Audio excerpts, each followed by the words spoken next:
America में सत्तारूढ़ democratic party. स्वागत है आप सभी का। आपके साथ मैं हूं स्वप्निल। जयपुर में मेगा जॉब फेयर में इस वक्त मुख्यमंत्री अशोक गहलोत शिरकत कर रहे हैं। मंत्री अशोक चांदना क्या कुछ कह रहे हैं, आइए सीधे चलते हैं और सुनते हैं। मुझे बताते हुए बड़ी खुशी है कि 1.25 लाख के आसपास युवाओं को इस मेगा रोजगार मेले के बारे में बताया गया। 43,000 के आसपास युवाओं ने इसमें रजिस्ट्रेशन किया। 16,500 के आसपास आज इंटरव्यूज हुए। 6 से 7,000 शॉर्टलिस्ट हो गए और 825 के आसपास आज ऑन द स्पॉट रिक्रूटमेंट्स हो गए। मैं समझता हूं कि राजस्थान की धरती पर ऐसा इवेंट पहले हुआ नहीं होगा कि जहां पर ऑन द स्पॉट रिक्रूटमेंट्स हुए। ईवाई को विशेष इसके लिए धन्यवाद कि आपकी टीम ने बड़ा अच्छा काम किया। माननीय मुख्यमंत्री जी, ये युवा शक्ति है और युवा शक्ति को 2 ही चीज चाहिए, रोजगार और खेल। यदि खेलों और रोजगारों का ग्राफ बढ़ जाएगा तो मैं समझता हूं कि क्राइम और नशाखोरी का ग्राफ जो है वो प्रदेश में घट जाएगा। और इसकी ओर इस 4 साल के कार्यकाल में मैं आपको बता देना चाहता हूं कि माननीय मुख्यमंत्री जी ने 1 लाख तो सरकारी नौकरियां दे दी। 1.25 लाख नौकरियों के आसपास प्रक्रिया चालू है और 1 लाख और सरकारी नौकरियों की घोषणा कर दी।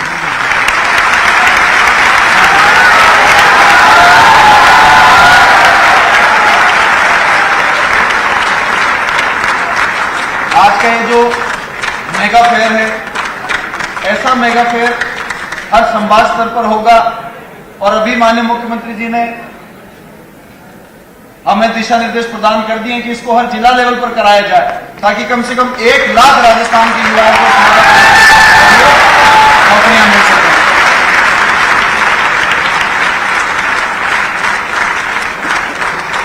और राजस्थान के युवाओं को नौकरियां देने में राजस्थान सरकार से आगे कोई सरकार हो नहीं सकती। मैं खेलों का भी मंत्री हूं।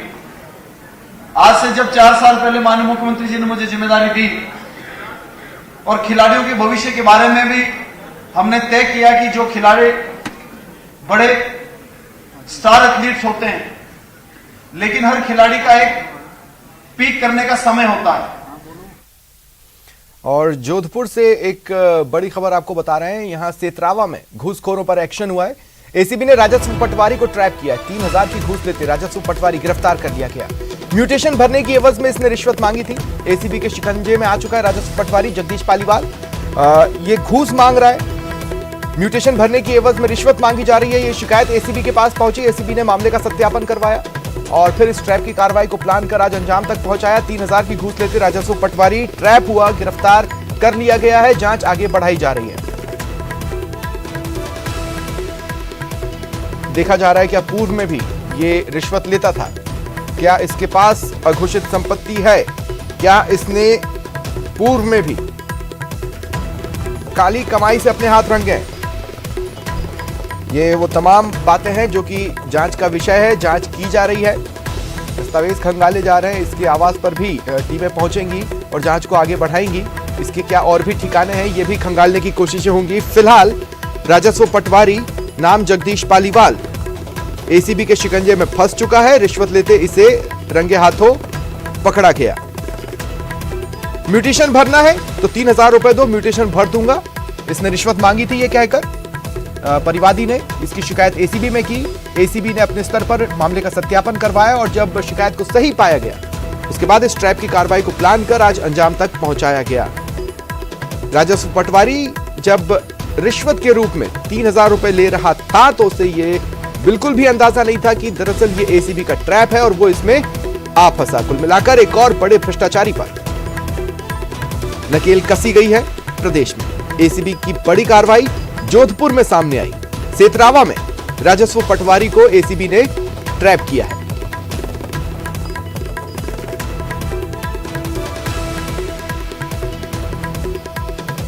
और ज्यादा जानकारी के लिए बात करेंगे सहयोगी चंद्रशेखर से। चंद्रशेखर, क्या जानकारी है? देखिए, जो पटवारी है इसमें एक जो किसने जमीन थी उसकी म्यूटेशन भरने की एवज में जो है ये रिश्वत राशि मांगी थी। लगातार उसको परेशान किया जा रहा था और उसका म्यूटेशन जो है भरा नहीं जा रहा था। परिवादी की शिकायत पर जो है एसीबी ने जो कोर्ट की कार्रवाई की थी और आज इसको 3,000 रुपए की रिश्वत राशि के साथ गिरफ्तार किया है और इसके निवास और अन्य जगहों के पर जो ठिकाने हैं वहां पर भी जो है इसकी जो आयशादी संपत्ति के मामले को लेकर जो है एसीबी तलाश कर रही है। कल जो है आरोपी को कोर्ट में पेश किया जाएगा। जी, क्या इसके अन्य ठिकानों पर इसके आवास पर भी दबिश दी जा रही है? क्या वहां पर भी चीजें खंगाली जा रही हैं इसका इतिहास खंगालने के लिए? देखिए, बात करें तो एसीबी इसके जो निवास स्थान है इसके अलावा जहां वो नौकरी करने के लिए उसने किराए पे कमरा ले रखा है, सभी जगह पर जो है एक एक दस्तावेज और एक एक चीज की तलाश हुई है ताकि ये पता लगाया जा सके कि ये कितने समय से जो है इस रिश्वत की खेल में सम्मिलित था और कितने रुपए जो है इसने जो है गलत तरीके से कमाए हैं। इसको लेकर एसीबी जो है सर्च कर रही है। जी, चलिए, शुक्रिया तमाम जानकारी के लिए। और एक बार फिर चलते हैं जयपुर में चल रहे जॉब फेयर में मुख्यमंत्री अशोक गहलोत संबोधित कर रहे हैं। श्रीमती मुनीष गुजर, नेशनल हमारे फील्ड इंजीनियर कंसल्टेंट अमित वासना जी, सेक्रेटरी जी, secretary chief minister CO Gaurav Goyal जी, यहाँ उपस्थित तमाम मेरे युवा साथियों, भाइयों बहनों, नौजवान दोस्तों, मुझे बहुत पसंद हो रही है आपका यह माहौल देख करके। आप सबको बधाई।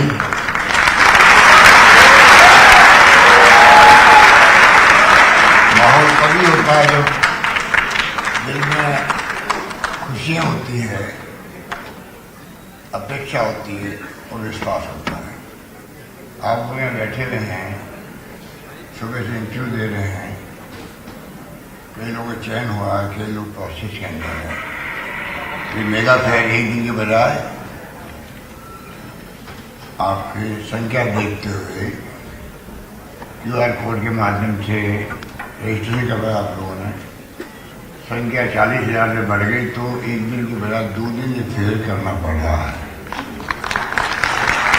मुझे खुशी है कि जो कंपनी आई है उन सबको मैं अपनी ओर से, आप सबकी ओर से शुक्रिया अदा करूँगा और उनको विश्वास दिलाऊंगा कि जो नौजवान हमारे टैलेंटेड बैठे हैं यहाँ पर, इनको आप जब नौकरी देंगे अपने साथ में, तो ये वहाँ पर पूरी निष्ठा के साथ में, पूरी प्रतिबद्धता के साथ काम करेंगे। राजस्थान के अंदर हम लोग जैसे अभी अनुचाना जी कह रहे थे कि एक तरफ सरकारी नौकरियाँ देने का प्रयास कर रहे हैं। मेरे ख्याल से शायद ही देश में किसी 1-2 राज्यों में मैं नहीं कह सकता, 1,33,000 नौकरी दे चुके हैं, 1,25,000 भी इंटरव्यू चल रहे हैं, प्रोसेस में है और 1 लाख की घोषणा मैंने अभी 22 स्टेज के बजट में और कर रखी है।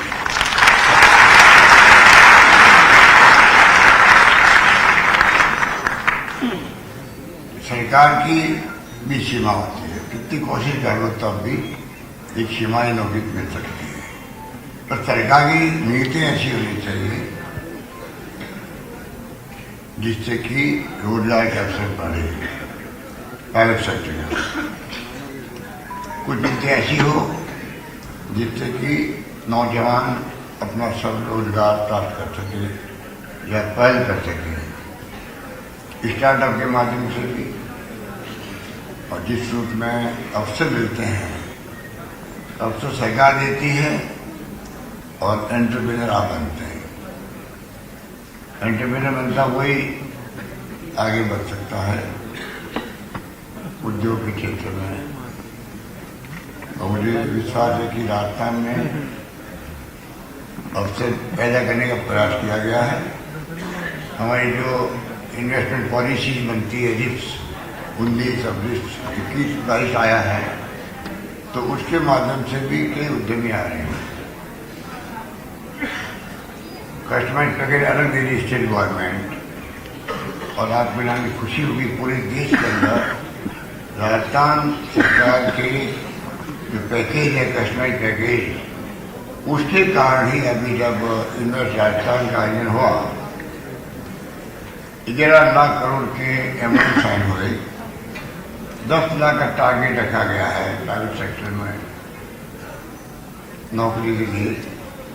हम जानते हैं कि वो पूरा नहीं हो सकता, ना तो 11 लाख के एमओयू साइन हुए हैं वो रेलवे में आता है, और जो प्रयास किया गया है उसके माध्यम से, क्योंकि आप देखते हैं हर राज्य में ऐसे आयोजन होते हैं। गुजरात में भी वाइब्रेंट गुजरात के नाम से बहुत पॉपुलर आयोजन होते थे, पर 20-30%, 35%, 40% पूरी तरह इम्प्लीमेंट होते हैं। पर हमारी जो नीतियां हैं, जो कस्टमाइज पैकेज हैं, जो पॉलिसी बनाई हमने हर क्षेत्र में, चाहे वो सोलर की हो, विंड की हो या कृषि की हो, उसमें हम लोगों ने जो प्रोविजन किए हैं उसका लाभ जब मिलता है तो इंडस्ट्रियलिस्ट आने की कोशिश करता है उस राज्य के अंदर। हमने जैसे मैं आपको एग्जाम्पल दे रहा हूँ, agro processing, agro export, agro business policy बनाई, उसमें 2 करोड़ तक का अनुदान है। कई लोग उसकी तरफ आने का प्रयास कर रहे हैं। मुख्यमंत्री लघु उद्योग प्रोत्साहन योजना, उसमें 8% सब्सिडी है इंटरेस्ट की। और इसी ढंग से एमएसएमई की पॉलिसी हमने सरकार बनती बनाई थी, बल्कि असेंबली एक्ट पास कर दिया लघु छोटे उद्योगों के लिए, मीडियम उद्योगों के लिए, जिसमें 3 साल था। अब हमने कहा 5 साल तक कोई तरह से सरकार के पास आने की परमिशन की जरूरत नहीं रहेगी, आप सब काम अपने खुद का कर सकते हैं। ये तक क्रांतिकारी कदम था एमएसएमई एक्ट बनने के बाद में, पूरे देश के अंदर इसको वेलकम किया गया। तो मैं कहना चाहूँगा आपको कि आज सबसे बड़ी चुनौती क्या देश के अंदर? बेरोजगारी, एम्प्लॉयमेंट मिलना चाहिए। और सरकारों के दायित्व, या किसी पार्टी की सरकार हो, केंद्र सरकार हो, वो अवसर उपलब्ध करवाए नौजवानों को। वहां अगर कमी रहती है तो सरकारों की आलोचना होती है। युवा क्या चाहता है? युवा अपना फ्यूचर देखता है, पूरा परिवार चिंतित रहता है कि जब ये पढ़ लिख जाएंगे तो बाद में क्या करेंगे। उस वक्त में अगर माहौल ऐसा हो देश के अंदर, प्रदेश के अंदर, विश्वास हो नहीं, नौकरियां उपलब्ध है प्राइवेट सेक्टर में, सरकारी क्षेत्र में, खुद के उद्योग लगाने के लिए तमाम स्कीमें हैं, और युवाओं को गाइडेंस देने के लिए भी प्लेटफॉर्म है। आजकल तो जो इंटरनेट और मोबाइल का युग है, जो राजीव गांधी का सपना था, जो 40 साल की उम्र में बन गए प्रधानमंत्री, मैं भी उनके साथ में मंत्री था, मुझे मालूम है कि उनकी सोच 21वीं सेंचुरी देश को ले जाने की क्या थी, क्या उनकी सोच रखते थे वो, कि देश के युवाओं को चाहिए कि जब हम प्रवेश करें 21वीं सेंचुरी में, इतनी मेहनत करें जिससे कि नई शताब्दी में कम से कम हम भी दुनिया के विकसित राष्ट्रों की छड़ी मार सकें। उस वक्त तो लोग समझ नहीं पाए कंप्यूटर और मोबाइल और इंटरनेट सेवा क्या होगी। आज देखिए अब रिवोल्यूशन है, गवर्नेंस भी इंटरनेट बेस पे चल रही है, आईटी बेस पे चल रही है। गुड गवर्नेंस में बहुत बड़ी भूमिका आईटी की हो गई है, और हम लोग उसका पूरा उपयोग कर रहे हैं। मुझे याद है कि मैं पहली बार मुख्यमंत्री बना 22 साल पहले, 24 साल पहले, तब मैंने 22 साल पहले 2000 के अंदर लोक मित्र, जन मित्र शुरू किए थे गाँव में, शहरों के अंदर। आज ई मित्र 80,000 ई मित्र लग चुके हैं सब जगह, शहरों में, गाँव में। वो भी रोजगार है, परंतु 600 तरह की सेवाएं, 600 तरह की सेवाएं विभिन्न तरह की, हर क्षेत्र की, उन ई मित्रों से मिल रही है। सारे विभागों के अंदर जो काम होते हैं, बेनिफिशियरी होते हैं, आप लिस्ट देख सकते हैं राजस्थान के अंदर किस सेक्टर में किस कौन बेनिफिशियरी है। अप्रूवल ऑटोमेटिक अप्रूवल होने लग गई, डिबिट होने लगी बैंकों के अंदर। अभी जो कोरोना आ गया बहुत भयंकर, कोविड, तो पूरे प्रदेशवासियों ने जो आगे आकर के आह्वान किया मैंने कि आप ये विश्व वाकई महामारी आ गई है, हम सबको मिलकर मुकाबला करना है। मैंने कोई राजनीतिक भेदभाव किए बगैर सबको बुलाया, पार्टी को, धर्मगुरुओं को रिक्वेस्ट करी, एनजीओ को, एक्टिविस्ट से बात करी, विभिन्न संगठनों से बात करी, प्रदेश को आह्वान किया। मुझे खुशी है कि मैंने कहा कोई भूखा नहीं सोना चाहिए, क्योंकि लॉकडाउन लग गया था। और एक तरफ, दूसरी तरफ मैंने कलेक्टर्स को सबको आह्वान किया, निर्देश दिए। वीडियो कॉन्फ्रेंसिंग मैंने 500 करी थी उस मान के, और सौभाग्य से राजस्थान में वीडियो कॉन्फ्रेंसिंग की सिस्टम अपनाई। तब शानदार है कि हम लोग पंचायत तक, गांव तक जुड़े हुए हैं। 5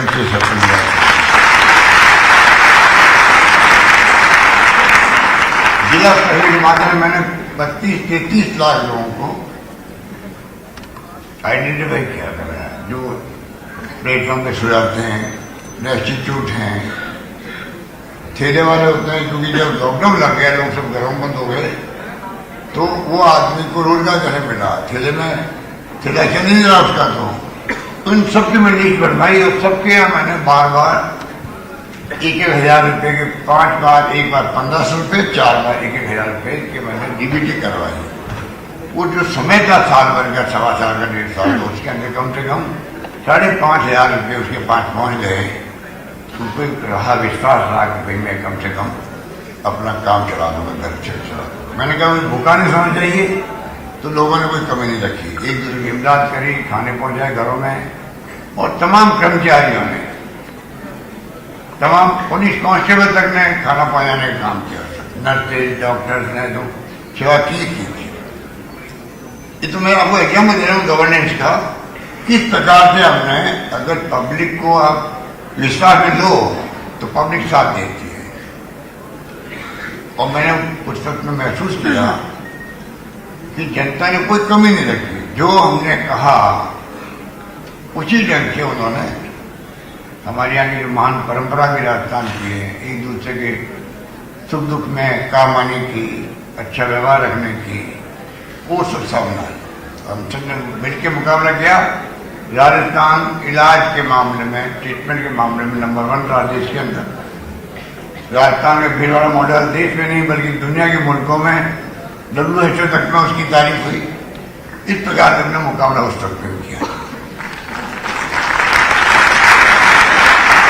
इसलिए मुझे विश्वास है कि आज जो देश के अंदर भी आप लोगों का भविष्य उज्जवल है। कल का भारत आपके कंधों में होता है, ये सोच करके सरकार फैसले करें, क्योंकि उदारीकरण हुआ था 91-92 के अंदर, तो डॉक्टर मनमोहन सिंह वित्त मंत्री बने थे। उसके बाद में शिविरों बदला देश का, युवाओं को नौकरी के ज्यादा अवसर मिलने लगे, और आज जो दिख रहा है शिविरों देश के अंदर आपको, क्योंकि हम तो बचपन से देखते आ रहे हैं कि पहले बैंकों के मालिक तो बड़े बड़े पूंजी हुआ करते थे। इंदिरा गांधी ने क्रांतिकारी कदम उठाए, और जैसे ही बैंकों को राष्ट्रीयकरण किया, उसके बाद में हम लाखों ब्रांचेज जो देख रहे हो गाँव में, पहले ये नहीं थी। अब बैंकों से लोन लेना आसान हो गया, ग्रामीण बैंक का, सिटी बैंक का जान बच गया। तो तमाम जो फैसले हुए हैं 20-30 सालों में, उसका भी असर है कि आज नौजवान आदमी अपेक्षा कर सकता है, उम्मीद कर सकता है मुझे कहीं न कहीं अपने काम करने के लिए मुझे सुविधाएं मिलेगी, लोन मिलेगा। और हमारी गवर्नमेंट भी, मैं समझता हूँ, छात्रों के लिए भी कोचिंग है, तो हम लोग 15-20 हज़ार बच्चों को फ्री करवा रहे हैं। बहुत कोचिंग है, बहुत ज़्यादा फीस होती है उसकी। 200 बच्चों को विदेश भेजे पढ़ने के लिए, पूरी फीस 50 लाख की और 1 करोड़ की सरकार दे रही है। तो तमाम तरह से राजस्थान में युवा को अवसर कैसे मिले आगे बढ़ने के, इसमें हम लोग कोई कमी नहीं रखेंगे। और मुझे उम्मीद है कि आप लोग जो भी सरकार की योजनाएं हैं उसका आप लोग पूरा फायदा उठाएंगे और जागरूक रहेंगे आप लोग। मोबाइल के माध्यम से भी, सोशल मीडिया के माध्यम से भी, और वैसे भी, क्योंकि नॉलेज ही पावर आज जो थिंक चल रही दुनिया में, जिसके पास नॉलेज है वो बहुत पावरफुल है। और मोबाइल के माध्यम से, गूगल के माध्यम से आप सब कुछ कर सकते हैं। तो मेरे कहने का मतलब ये कि एक तरफ तो सरकारी योजना जो बन रही है वो सेविंग कर रही परिवारों के अंदर। अभी अतुल चावले ने बताया आपको, ये कोई मामूली स्कीम नहीं है, हिंदुस्तान में कहीं पे भी नहीं है। और चलिए रुकते हैं एक ब्रेक के लिए।